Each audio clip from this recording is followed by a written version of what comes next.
I'm Dave Greenwood, and this is Overcoming Distractions.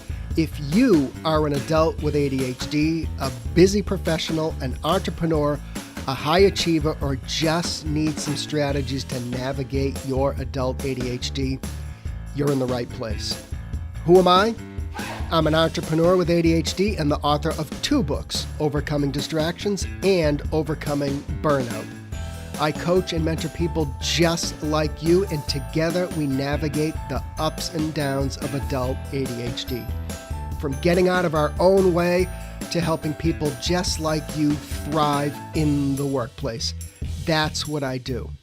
Want more info on working with me? Hit overcomingdistractions.com. Ready? Let's get to today's podcast. All right, gang, welcome back. Welcome all my distracted friends. You are on Overcoming Distractions.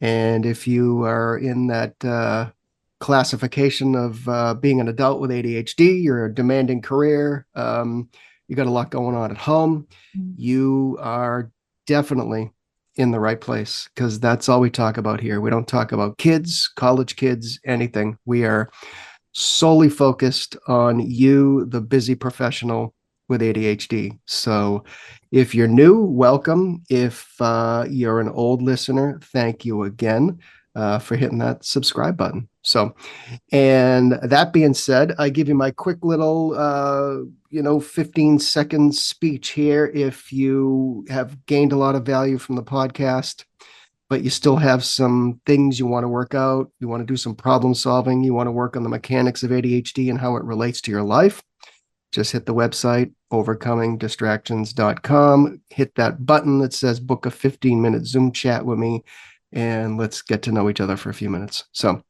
all right, cool. We just did an episode on ADHD and burnout, as you know we focused on before, if you've listened to the podcast for any length of time.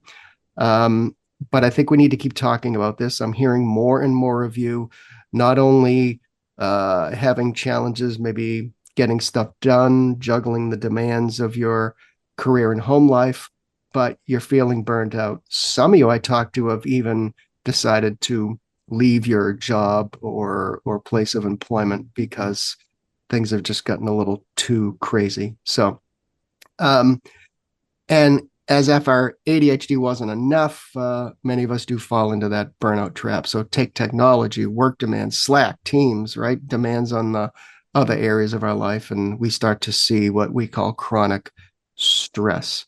And I think we'll probably chat about this in a moment, but I think there's definitely a difference between stress and burnout, but we can chat about that. So we're going to talk about how our modern world keeps us in that state of chronic stress and the practices you can do to bring your nervous system back to presence. And I learned over time that trauma and stress, while we feel it mentally, a lot of it is stored in our bodies. So I think we're gonna dig into that a little bit. So Britt Piper is the author of her new book, Body First Healing, a revolutionary guide to nervous system recovery. She's an expert in trauma-informed care. And over the past several years, she's delivered more than 400 programs all over the world. She's been recognized by the U.S. Army, Department of Justice, Cosmopolitan, Elite Daily, the list goes on. So welcome, Britt. Thank you. Thank you. I'm looking forward to this conversation today. Yeah. And I just want to make sure you go by Britt. So, yes. But your full name is Brittany, right? It is. Yeah. Yeah. Just so people can find you. So, yeah. So, let's start with the big picture, and then we can kind of drill down a little bit. I think that, and I'll talk about ADHD because that's where most of our listeners are, or they suspect they have ADHD. But there's a lot, even in the past 20 years, that has been thrown into our lives, right? That maybe isn't so great for those of us who are distracted, or anybody for that matter. But how does like modern life today, Mhm. 2025, how does that impact our nervous systems with just all the things that we have at our fingertips now? My goodness, so many ways. The nervous system thrives on two things: safety, which of course we're like, I'm safe. I have a roof over my head, right? Like there's no one coming to get me. But it's Yeah, also this internal sense of safety. Do I feel safe in my body? Or, oh, is my stomach in knots? Or do I have a chronic migraine again today? Or am I feeling really exhausted in my muscles and in my body? That doesn't actually feel safe. Do I yeah, feel safe in my relationships? Our relationships, we're really disconnected. We are very detached. There's a lot of conflict in our relationships because there's so much pressure coming in, in every direction. So it's, do I feel safe? We call that inside, outside, and between. And then the second thing we're always looking for is connection, which kind of goes back to that between point. But the nervous system is always prioritizing connection in the service of our survival. So as humans, we have this biological imperative to be connected to one another. You see it, yeah, when babies are born, they instinctually look to their caregivers. I remember when my kids were born and seeing the newborn look fresh out of the womb, and I'm like, whoa, that's an intense gaze, right? yeah, And skin to skin contact, right? The doctors will say if the baby's regulated, put your baby on your skin and it will help their nervous system to regulate because they can't regulate yet. So it regulates their heart rate, right. their body temperature, their circulation, their emotional regulation. So our nervous systems are primed for safety and connection. And we live in a world right now where things do not feel super safe. From the food that we eat to the air that we breathe to our, political climates to the pressure that we have to succeed and make more so that we can provide for this higher cost of living. Yeah, right. Yeah, There's so many things that don't feel safe. And then on top of that, this whole concept of connection, I think we are more, it's interesting because we're more connected than we've ever been, right? Through our cell phones, through our Zoom screens, through Slack, yeah, all those right. things that you said. Yeah, It's but like, do we put up the air quotes and say yes. connected? Yes, connected. So that's exactly it. It's this double-edged sword is that we have each other at our fingertips, but we are not actually touching each other. Yeah, It's like there's not that real connection there. And so we live in a very disconnected society. And not only do we feel disconnected from others, but that also means that we often will then feel disconnected from ourselves. yeah, So, yeah, it's just this breeding ground that does not feel safe, that does not feel connected, and the nervous system is not meant to thrive in that kind of world. yeah. I know people have, if they've listened to this podcast for a while, they know that I go on some mini rants sometimes because I just like to dispel I love that. certain things that I think are maybe not, I won't say lies or myths, but not telling the whole story. And I think when we talk about burnout, chronic stress, etc., we always see these things on Facebook or LinkedIn, these like really cool graphics that says, "Oh, well, take breaks, drink more water, go to yoga," but Mhm. and like, or reduce your workload. But chronic stress is so much more complex, as you said, right? Like whether it's, oh, I'm like I can't stand our political environment right now, or this is going on, right? Yeah, and I would consider that to be these misconceptions, or maybe just misinformed. Yeah, It's misinformed advice that we're giving. We're telling people to rest more, when really what it is that the nervous system is under too much pressure. So, and yeah, I know we're going to get into all the science and the nitty gritty of what chronic stress is and what stress is, but essentially we call it allostatic load. It's hmm, wear and tear of your body, of your nervous system that's taking on too much pressure. And the only way, like, yes, we can rest. Yes, we can minimize our workload. Those things, of course, are important. But also think of it like a pressure cooker. Your body over time, if we do not have the practices and the habits of releasing stress, it builds up into this pressure cooker. And yeah, stress hormones are adrenaline and cortisol, which is part of that fight or flight response. right, So it builds up and builds up. And by the way, it starts building up from childhood and even in the womb. And so if we were never given the proper tools to lift that lid slowly and allow some of that adrenaline and cortisol or these stress hormones to be released from the body, we call this the stress response cycle, then over time, our pressure cooker fills way too much. And we either explode, which can look like panic attacks, anxiety, rage, right? Yeah. Get incredibly irritable, boiling over, or we can implode, which is where burnout, fatigue, depression really come in. Yeah. Yeah. I wrote about this in Overcoming Burnout, and it's interesting, at the time I had no idea what it was, and I still don't fully understand it, but but I when I was going through burnout, I could like feel it in my face. It was like my face hurts, Yeah. and I'm like, it was just this weird feeling. Yeah. But I did look into it, and a lot of people suggest that it was that like higher cortisol levels, Yeah. that it was just like stored in my Absolutely. face. Yeah. Yeah. Yeah. So what you're talking about, the work that I do, I blend, I'm a somatic experiencing practitioner, and somatic experiencing, soma means of the body, but Yeah. somatic experiencing, it's a body first approach to healing trauma through the body and the nervous system. So I blend that work with the work of polyvagal theory, which is Hmm. new, or what I like to say is the upgraded science of the nervous system. Yeah. And so when I talk about, for instance, safety and connection, that comes from the polyvagal theory. But you're absolutely speaking truth. So there are neuroanatomical changes that happen in the body when you're in certain states of the nervous system. So for instance, when you're in fight or flight, and you're going to be like, yes, that's why I felt that way. When you're in fight or flight, okay, this is when the adrenaline and cortisol gets released into the body. And adrenaline and cortisol, it mobilizes us to fight or flee. So Yeah. we get mobilized. That's why we can get fidgety or kind of, move around or feel anxious in our body. That's why we tremble, shake. But in addition to that, the blood motility in our body changes. So our blood starts to circulate outward to our limbs to also propel us to fight or flee, which is why when we are in a fight response, we feel heated in our head. We start to sweat when we're anxious in that flight response. We have heated hands. But yes, all of those hormones will start to go outward. And in addition, the muscles in your body changes. So your nervous system, it impacts your musculoskeletal system, your cardiovascular system.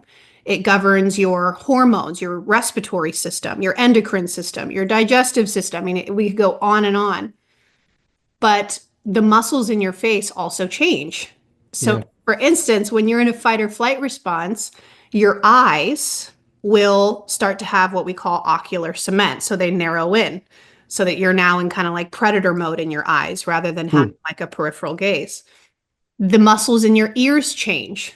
So, like when you're in rest and digest, your middle ear muscles are activated to hear the sounds of mid-range frequencies, which is human voices, right? So, which means deeper connection, better communication, which your nervous system wants for you. Or when you come into fight or flight, your lower ear muscles activate and the middle ear muscles deactivate. So you can hear the sounds of low range frequencies, which evolutionarily speaking is the sound that predators make. So growls, thuds, bangs, right? So you're now like, I always say it's like your spidey senses are in overdrive, but you feel that. Yeah, but you Right. feel that in your body, you feel that in your face. And so if we get chronically stuck in what we're talking about right now is survival mode, over time, and Gabor Mate, he's a trauma researcher, psychologist.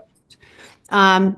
He has a fantastic book on this called The Myth of Normal and how we're not living in a normal society. It's really And he's the impactful. one who wrote When the Body Says No. When the Body Says No. Yep. Yeah. He Yeah. also wrote the book Scattered Minds, Mm. which I believe, yeah, so he wrote that book too, which is a fantastic book. I'm not sure if it's particularly on ADHD, but I think it's very similar in that realm. What was I saying? I don't remember what I was saying about the Gabor. It's going to come back in a Hey, second. welcome to an ADHD Right? podcast. Yes, here we are. Yeah, I just lost my train of thought. But you've touched on that, and I'd like to drill down a little bit. Is this like Yeah. some of the overlooked ways that that stress shows up in Yes. people so they can recognize it? Because I don't think so. For example, you know, the, about the ears that you mentioned, someone Mhm. might go to the doctor and go through a hearing test and all these things. And, or somebody might, like, there's a woman that I interviewed for Overcoming Burnout where she couldn't eat, she couldn't digest food. Mm. Um, she went, and I didn't put it in the book because I didn't want to out, but she went to one of the best hospitals in the country. Yeah. And not one doctor said, what do you do for work? Mhm. What's your work style like, or what's your home like? What's going on in your life? It just was like medical test after medical test, and I'm Right. not bashing the medical community, Yeah. but but I have found that a lot of these things, and you can kind of go through some of the others, that there's no medical reason for it other than the stress and the trauma that the body is undertaking, right?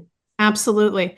Yeah, Yeah. And, I kind of liken that to like when a fish is sick and they're living in a dirty fish bowl, and we're yeah, like, let's just fix the fish. Let's heal the fish, but we're going to keep them in that same environment, whether it's again the overwhelming amount of workload and parenting and all of the pressure that we're under.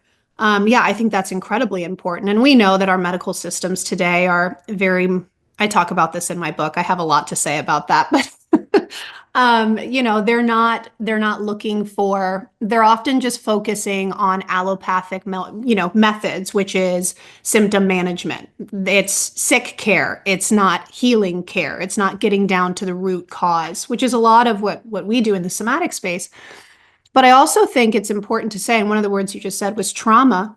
And we all have different definitions of trauma, but what might be different about, let's say, this person that you're talking about, right, coming in and having, hearing issues or not being able to eat or digest food, which also, when we're in certain states, our gut motility increases or decreases based on what nervous system state we're in. So yeah. most of the clients that I work with they have a lot of physical symptoms. It's usually digestion related. They'll have things like fibromyalgia, chronic fatigue, chronic migraines, and TMJ, and then Oh, emotional, oh yeah. yeah, anxiety, depression, My burnout. mother used to say when I was a kid that she could hear me grinding my teeth on the other side of the house. Yeah, yeah, yeah. It's So that is like this squeaking. sure, sure. Yeah. So that is yeah, I know I'm just jumping all over the place here, but maybe yeah. You're in good company. Don't worry Yeah, about it. yeah, Yeah. yeah. But I think those are like the woman I talked about that in the book. Her friend said, "Hey, why don't you go to a meditation class with me tonight?" She's like, but she went anyways. And then when she got out of it, she's like, "Holy crap! Uh, Like, I didn't know people could feel like this." yeah. And she has spent like a year going to Mm, doctors and having this procedure and that right, procedure. And right. again, I'll, disclaimer, I'm not bashing medicine, but I just wish, whether it's us asking ourselves the right questions or other people asking the right questions, I just don't think that happens enough. Yeah, and I think it goes back to what we were talking about earlier, which is that misinformed, right? It's misinformed care. We're missing a big part of the puzzle piece. And um, what I had originally started to get to was this concept of trauma. So, if you have this woman that you're talking about and she's having a lot of these kind of physical symptoms, but let's say that there's another person who is using or who is experiencing the same workload, same environmental factors, and they seem to be doing okay. They seem to have more resilience to live that kind of lifestyle. What Mm-hmm. you often find is that the differentiation is that they maybe had more adverse experiences in their childhood. And so a lot of it can go back to trauma in our earliest years, especially our first 5 years of life. This is when the nervous system is incredibly vulnerable and it's developing. And so the nervous system needs certain things in our formative years to thrive and become resilient so that Yeah. when we experience stress later on in life, we have more of a tolerance to move through that. So it could be, and we call that developmental trauma. It could be earlier things that happen. And by the way, this doesn't mean there had to be harm or abuse. Maybe it's that I didn't have a caregiver around and present. This goes into kind of the attachment theory. The nervous system, again, built on connection, it develops in a resilient way if we have what we call a secure attachment in our first few years of life. And our attachment figures are our caregivers. Mm-hmm. And so our attachment behavioral system essentially scans through the body for three things. Number one, is my caregiver near? Are they physically near in my life? Yeah. If they're near, are they attentive? So how often do we have parents that are near, but they are so busy because they're working? I know that for me, my mom she lived in a different state. She commuted Mm-hmm. from Cincinnati, Ohio to Indianapolis, Indiana, Monday through Wednesday. And then she worked remote Thursday through Friday. And she did that for 11 years of my upbringing. Wow. Oh my God. But what's interesting is, again, like I had a roof over my head. I was Yeah. provided for. I felt, and I'm using air quotes, or I Mm. thought I was safe. Yeah. However, I grew up an incredibly anxious child. I felt often unworthy of love. I that showed up in my relationships. It showed up in my body. And it wasn't until I became a mother that it really emerged for me. And I started traveling for work and I started getting panic attacks out of nowhere. And I'm like, I'm 32 years old. I've never had a panic attack. What is Right. happening? Yeah. And I realized, oh my gosh, this goes back to my childhood. I missed my mom, right? And so Wow. that Yeah. that impacted my ability to move through those experiences. So, anyways, the attachment behavioral system, it's number one, is my caregiver near? Number two, are they attentive? And number three, are they responsive in a way that's regulating? So when a child gets upset, if the caregiver's response is more dysregulation about their dysregulation, like, oh, the baby's crying and I don't know what to do and now I'm really panicked, or oh, the baby's crying and I just can't take this and I'm just going to scream and shout, or oh, the baby's crying and I'm going to just put the baby away, Mm-hmm. that will feel like what we call an attachment wound to this baby. And so over time, if there's consistent experiences of no nearness, no attentiveness, and no proper responsiveness, then the baby's nervous system will become primed for survival. And that carries on into adulthood. Wow. So these earlier experiences, when people come to work with me with these symptoms, whether it's burnout, whether it's fatigue, the physical things, they'll say it's my job, or it's my marriage that's going down the drain, or I'm overwhelmed as a parent, or I experienced this trauma later on in life. And when Yeah. we get down into the layers of the onion, they realize, wow, there are things in my first, I don't know, 5, maybe more years of life that I didn't have the environment to really develop a resilient nervous system. And that's interesting because there's definitely things to um I guess I would say work mechanically Mm, to like the tactical day-to-day strategies for you to, get out of that chronic stress or burnout, etc. mhm. But as you say, there's some work to be done to kind of uncover maybe some past experiences, known or unknown, right? Yeah. Well, and Yeah. sometimes, we get caught up in our work environment and what we actually find. So I've worked with a lot of um, high functioning career people who are at Yeah. the top of their career, and they experience what we call an autonomic loop, Mm, is where they're go, go, go, go, go. They're overachieving, they're excelling to their peak performance, and then, ooh, they crash and yeah. they're in burnout. Yep. So we call that an autonomic loop. And what they often find is that all this adrenaline and cortisol, again, think of it as a pressure cooker, it's been stewing in their system for so long because it was never processed. It was never brought to what we call trauma resolution. So that adrenaline cortisol has to go somewhere.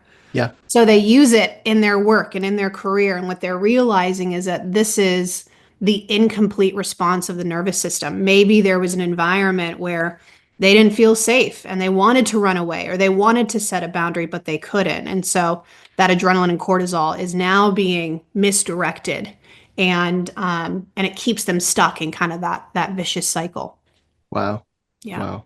So as you can see, people, there's a lot to unpack here. It's not just I can't manage my time and I have a massive workload. There's a lot more to this. So Sure.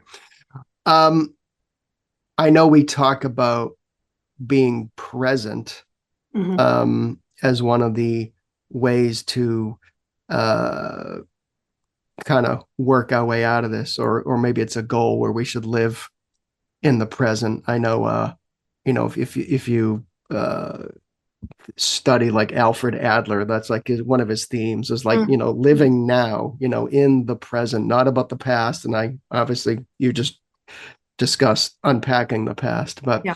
what does being present actually mean? I mean, how do we get there? I know that's probably a 3-hour conversation, but the Reader's Digest version, what Yeah. what what do we look for um, if we don't feel like we're being present? Mm-hmm. Yeah. So there are a couple of ways that you can do that. And the best way that you can do it is really through your sensory motor system. So through the senses. So there's, this perspective of like, I know I'm present, but does your body feel present right now? Or is it really dissociated and you're feeling like, oh, I'm here, but I'm not here. And I'm just on autopilot and I'm Yeah. you're clacking like I'm, typing away, working. And so presence, one of the quickest way to access presence is through the senses. And in the SE or somatic experiencing framework, we call that exploratory orienting. Hmm. So, what you can do is you can allow the eyes to very slowly, just we always say, allow the eyes, neck, and head to wander as if they had a mind of their own. And you really want to start to kind of open up your gaze into more of a peripheral gaze. When you do that, you send a message through the vagus nerve that then kind of enacts your or activates your parasympathetic nervous system, your rest and digest. Yeah. So, and then you allow just the eyes, neck, and head to just very slowly wander the space that you're in. You can then take your time to just be with sound, even if you're in a quiet room. It's can you hear the air conditioning? Can you hear air? And if you get really good at this, you can start to notice those really subtle things. Hmm. But what this does is it transitions your sensory motor system from a place of defensive orienting. So, right when we're in more of a stressed state of fight or flight or even shut down, what we call dorsal, which is where burnout lives, our ears again are primed for threat. And so, as you start to prime your ears to hear the sounds of little feet coming down the hall or hear the sound of the wind chimes outside the window, you're essentially, there are times where your nervous system is in the driver's seat. And what you're doing is you're now just kind of guiding your nervous system back into regulation. So, orienting is a great way to do that, transitioning from defensive orienting to now exploratory orienting, and then also kinesthetic orienting. So touch is really, really helpful, right? Tactile. So it's could be something as simple as me just taking the time to feel this hair clip, noticing Yeah. all the grooves, noticing the temperature, the weight of it. So And I that's just actually, took a breath as I did that, if you just noticed. yeah. um, So yeah. so let's go to the ADHD for a moment. Hmm. I cannot tell you how many people that I've talked to, I've worked with over the years individually, where they can't even like hit the pause button Hmm. simply for a few minutes. Hmm. I'm not sure if they haven't thought of it. They just don't do it. Yeah. So for somebody like that, I'm not even going to say hesitant because I don't think they're hesitant. It's just like the way we're wired sometimes. Oh, You yeah. know, we get up, we throw our laptop in the car, we get the kids on the bus, we just run into the office. Um, I mean, how does somebody like that do what you just described? Is it starting small? Is it like, take 60 seconds or what is it? Yeah, absolutely. So I just first of all want to validate that there's going to be resistance Yeah. because this isn't part of our natural routine, right? And any change, the nervous system, the rule of the nervous system is same equals safe. Whatever feels familiar, whatever feels the same, whether it's your habits, your patterns, your relationships. If it's familiar, it's safe, even if it's really not safe or not good for you, right? Yeah. So there's going to be resistance. And so what I usually recommend is that you can set a timer, right? Especially for those of us who are very like detail oriented. You can Yeah. set a timer or an alarm. And this is how most of my clients, when they start working with me, that's what they'll do. They'll set an alarm one time in the morning, one time midday, one time in the afternoon. And then all you have to do is just take 2 minutes. 2 minutes, and you'll drop what you're doing and you will just start to explore whatever space you're in. And Hmm. so we call somatic work stupid simple because people are like, that sounds so simple. Like, what do you mean? But what you're doing is you are creating these tiny microscopic moments, honestly, in your day. Yeah. But it's these habitual little patterns that start to rewire your brain and your nervous system to slow down. Think of it like if our foot is always pedal to the metal, we're adrenaline and cortisol, right, driven. It's just letting up on the gas for a moment and just Right. allowing the nervous system to slow down. Right. What's great about doing this is that when we're stuck in dysregulation, which is chronic stress, we're constantly in fight or flight or shutdown. Think of it like a security system. Your nervous system is always scanning in the background. Am I safe? Am I not safe? Am I safe? Am I not safe? But when you're stuck in dysregulation, it's like your security system is constantly alarming for threat, even if it's not there. Yeah. Like stress, stress, stress, threat, threat, threat. And You've so, kind of described ADHD yeah, yeah, for a lot of people, not everybody, sure. but Yeah. yeah, I mean, we're on that. We're we're worried about the to-do list. We're worried about our boss. Sure. We're worried about our client. Yes. It's just like a lot of us live like constantly in that state. Sure. Yep. Yeah. Yeah. ADHD often, I have in my workbooks here, in the polyvagal theory, ADHD often falls under the category of a chronic flight response, Yeah. which is mobilization, go, go, go, right? And it's a beautiful way, although maybe, not comfortable, but it's a beautiful way that the brain and the body and nervous system have in tandem learned to adapt to the world. Hmm. Um, but so what you're doing by doing some orienting, right? So again, we're stuck in defensive orienting, alarm, alarm, alarm. You're just taking a moment to just show the nervous system, hey, yes, there are things that feel triggering and activating and stressful. Yes, there's threat, but hey, there's also a moment of safety. And this is what in the polyvagal world we call glimmers, not triggers. So Yeah. so Yeah. you're just allowing the sensory motor system to just, I'm noticing the texture on the wall and I'm noticing there's different shades. I'm noticing just some pictures here. Oh, and I forgot my husband got me this little snow globe from Las Vegas, and I don't know why I have that still, right? And but I'm Because it's all, cute. yeah, yeah, because it's cute, right? But it's this moment of we're just letting up on the gas pedal. And again, as you do that, you're really rewiring the brain. And over time, this will become what we call a procedural pattern, where it's less intentional and it starts to feel more autonomic. That your Yeah. brain is now able and your nervous system is able to notice moments where there's ease and where there's not tension Yeah. and stress. Yeah. There is more than a handful of people that I've spoken with, worked with, that also they get stuck in that plugged in type Yeah. of scenario. This can be, and you know what? I think it was the same woman I just talked about, where and I titled her chapter, "Just Bring Your Laptop," because her boss was really cool. Like, oh, I'm going to take a long weekend. Oh, that's cool. Just bring your laptop. I'm going to the doctor's office. I got to leave early. That's okay. Just bring your laptop. It was Mhm. like this like really, Right.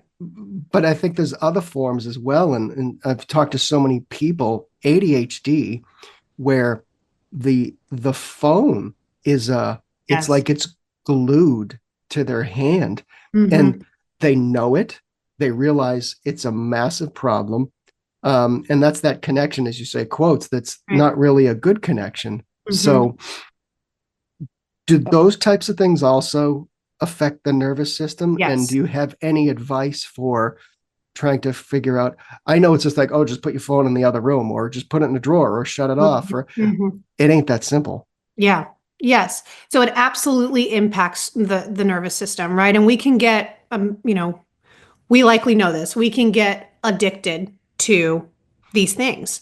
They provide a sense of, again, we're using air quotes, connection, right? Yeah. But it's interesting when I ask people, like, what are you looking for? Like they say, the doom scroll on social media. They're Yeah. like, I don't know. Yes. So, and the reason that they don't know is because what it does is it provides a temporary reprieve from life.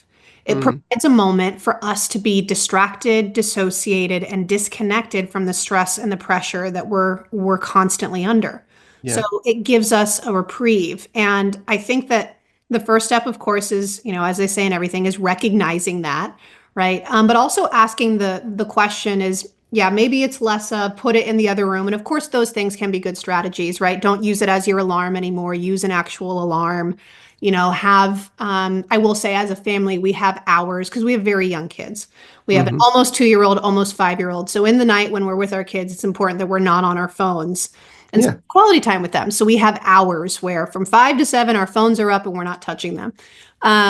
But little things that you can do is as you're reaching for your phone, I encourage your listeners to notice, what am I feeling in my body as I do this? What impulse is driving this? Yeah. And maybe they'll notice that there's a dropping in their stomach, or that their shoulders are kind of leaning down, or that there's this sense, or that they're now like just kind of falling back into the seat and yielding to support. These are all what we call postural attitudes of exhaustion, right? Of wanting to disconnect. Yeah.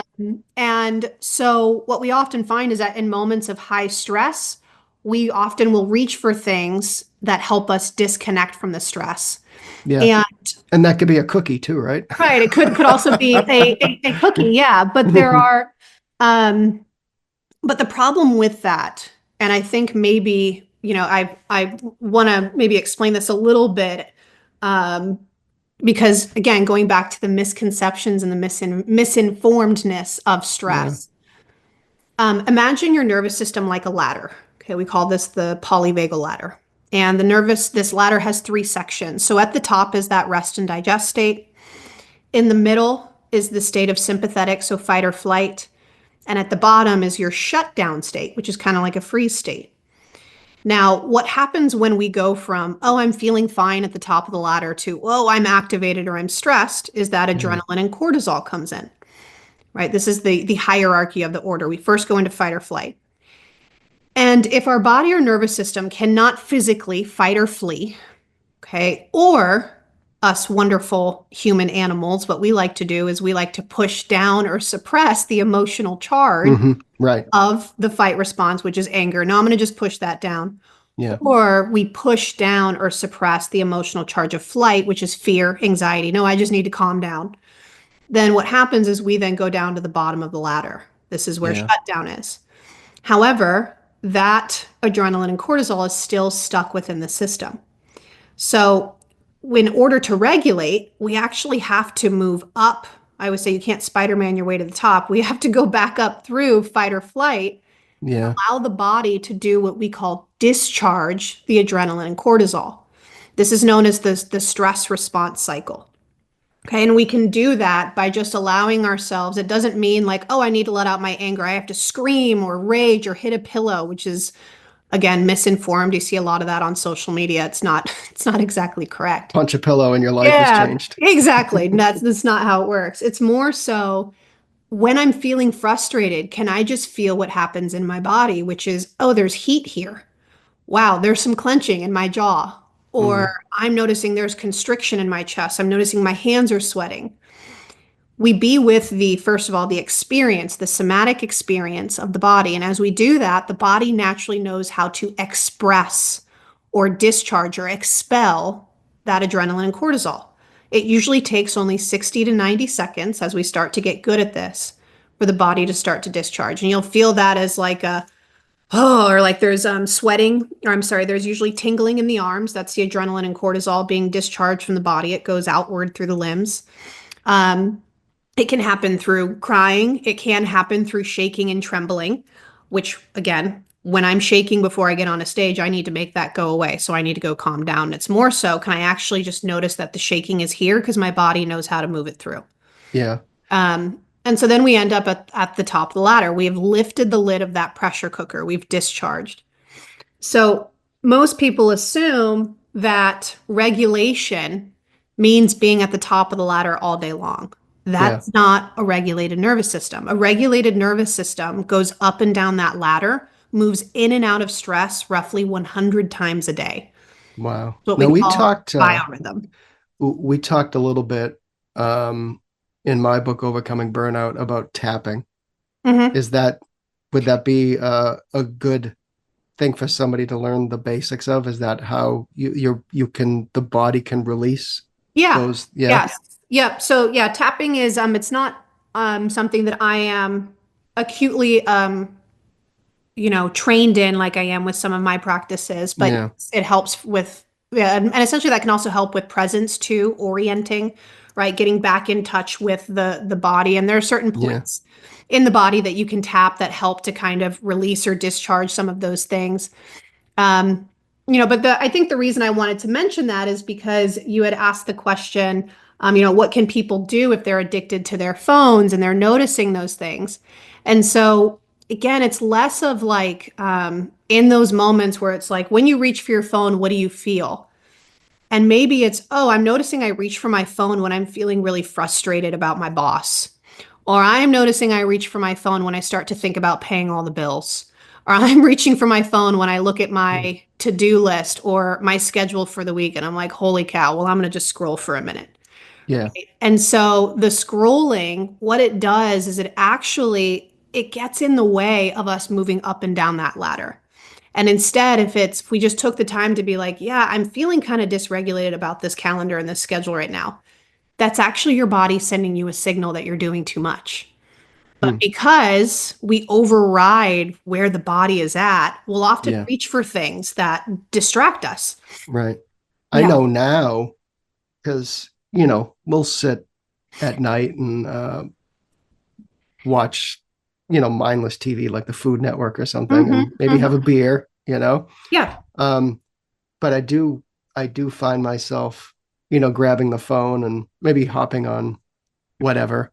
Hmm. Uh, I think what is and definitely not a political discussion because I don't want to go there, but I think there's for me it's just like, why did I come here? Why did I hop on Facebook? Because everybody's complaining about politics. Yeah. Yeah. I think for others, they get wrapped up in that. So Hmm. there's like an Mom complaint. explosion of Yeah.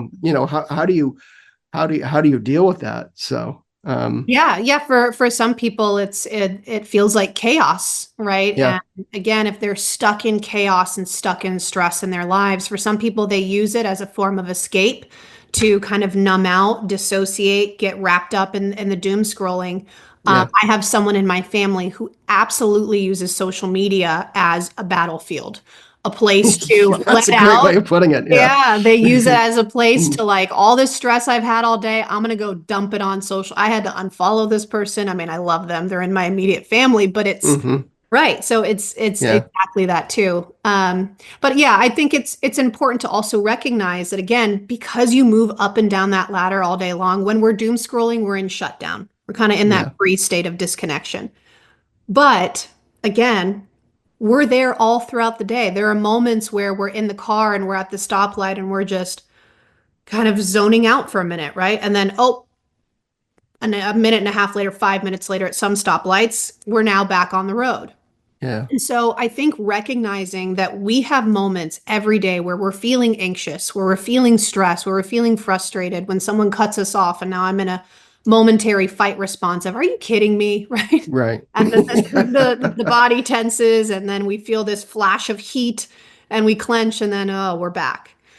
Noticing and recognizing that it's okay to be in those moments, I think maybe just gives us a bit more permission to be with those experiences. Right. Um, But what a dysregulated nervous system is one that's stuck in those bottom states and never comes out. And Yeah. so, what we call a resilient nervous system is one that's flexible, that can move up and down that ladder all day long without getting stuck, which That's means we experience stress all throughout the day, which yeah, is okay right. and And expected. and I've never really heard it phrased that way. And that's very interesting that Mm. you will probably never avoid all stress in your Right, life. And right. learning how to ride the wave, so to speak, Sure. is how we thrive, right? Yeah. Yeah. It's Yeah, not that the stress is too big, it's that our capacity to be with the stress is too small. right. That's a great way of And putting it. yeah, Yeah. and that's something that we can change. So, Yeah. mhm. So as we wrap up, I always want people to walk away with some actionable items, things uh, that they can do in their lives. So if the things that you discussed really resonate and ring a bell with people listening, I know you talked about one way of trying to be present, but are there some other simple things that people can begin to do to start to kind of work their way out of chronic stress? We know it doesn't happen in, one Right. day. So, Right. but what are Mhm. some of the simple things they can begin to put into practice Yeah. to start to work their way out of that chronic stress? Absolutely. Yeah, so the presence or the exploratory orienting, that's more so what we call a tool for resourcing. And resourcing is anything, again, that brings in that felt sense of safety, presence, connectedness. That's what you feel when you're at the top of the ladder.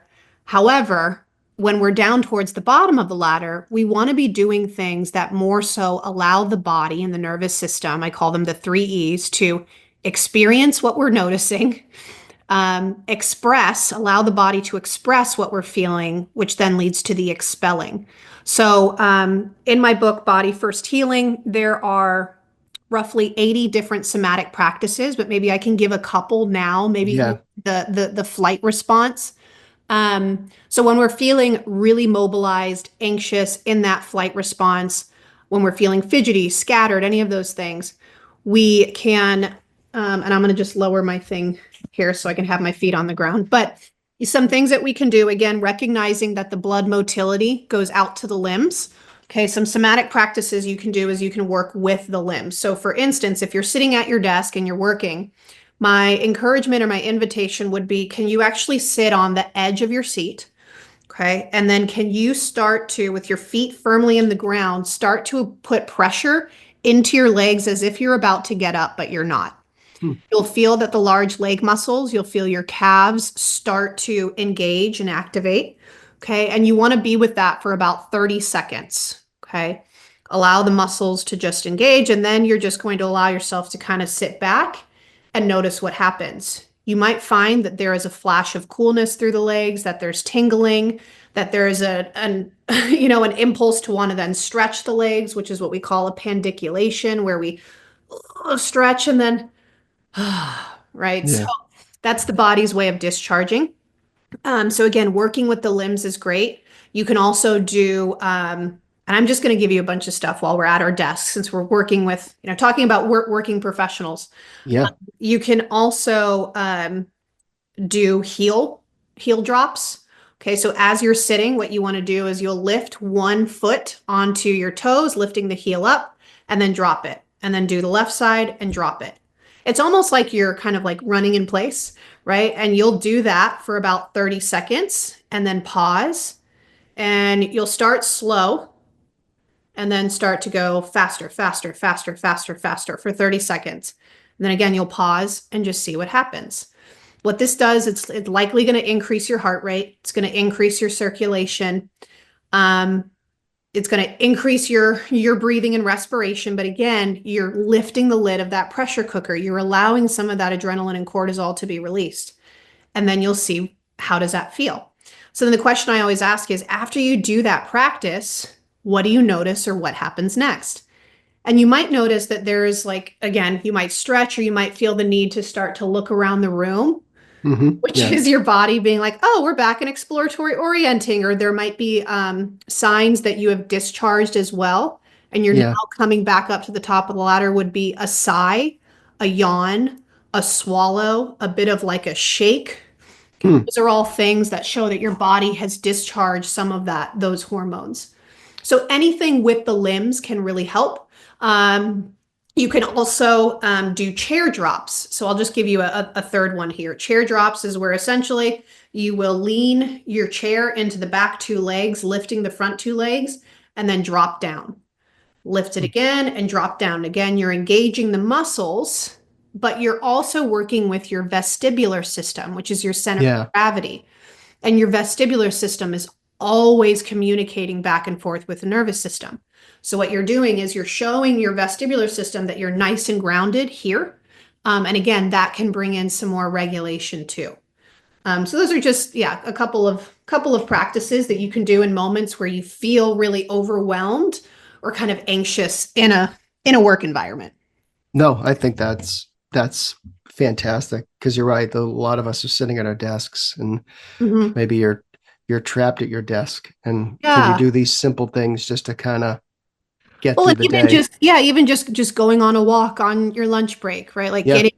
getting a quick 5-minute, 10-minute walk in, just walk around the building, or Yeah. those things can be really helpful to the nervous Yeah. system to just kind of get some of that out. Yeah. No, Mhm. I think I'm a huge fan of that. And it's Yeah. something I always recommend. Just go take a walk for a few minutes. Just, Right. go get some air in your face, or yeah. hmm Yeah. hmm Cool. All right. Where can people find out more about you? I'm assuming the book is everywhere, as they say, right? Yeah. Book is Mm. everywhere. But if they want to find more about me, the book, my program, Body First Healing, how to connect me on social media, everything can be found at bodyfirsthealing.com. Cool. All right. Well, we will have the link in the notes. The book is Body First Healing, a revolutionary guide to nervous system recovery. This has been fascinating, and we could probably go on forever. We could. So you are welcome back anytime to continue this conversation. Thank you. This was a lot of fun.